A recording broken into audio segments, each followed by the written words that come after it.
$600 federal unemployment benefits expire at the end of the month. The final checks went out this past weekend. That puts people who are facing eviction in a pretty bad spot. Local 12's Christian Hauser reports on where they can find help in the latest of our series, Childhood Poverty, Cincinnati's Crisis.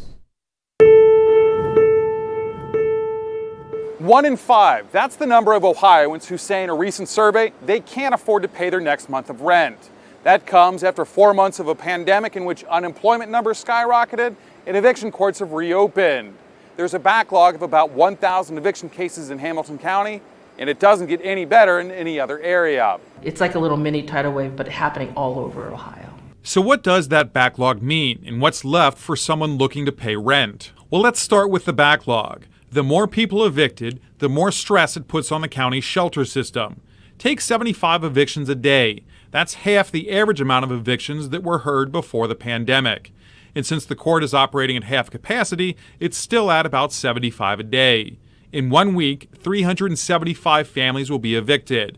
In a month, well, that's 1,500 families. What we found is it's much cheaper to keep people in their own housing, to help them with 1 or 2 months' rent while they're waiting on unemployment compensation or waiting to be called back to work, than it is to put someone in, evict someone. On Wednesday, Hamilton County made $3.5 million available in rent relief.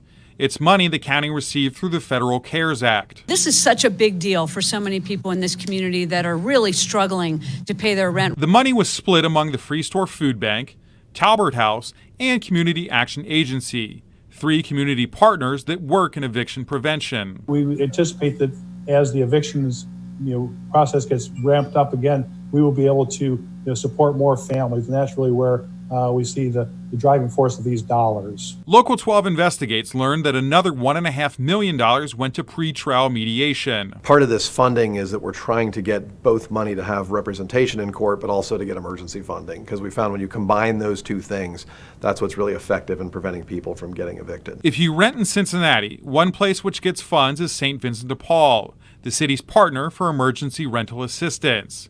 St. Vincent de Paul was awarded $250,000 in last year's budget. This year, council doubled that to $500,000. They'll help you pay rent up to twice a year. Legal aid has helped almost 400 families with close to $400,000 since the start of the pandemic. But what about the next 1,000? Advocates are pushing for Governor DeWine to use some of the state's CARES Act funding for rental assistance, and for the next federal stimulus package to include money for housing. Christian Hauser, Local 12 News. An analysis found that by the end of September, 1 in 5 Americans living in rental properties will be at risk of eviction. Black and Hispanic renters will likely be the most affected. To learn more about evictions in the tri-state, head to CINCINNATIpoverty.com.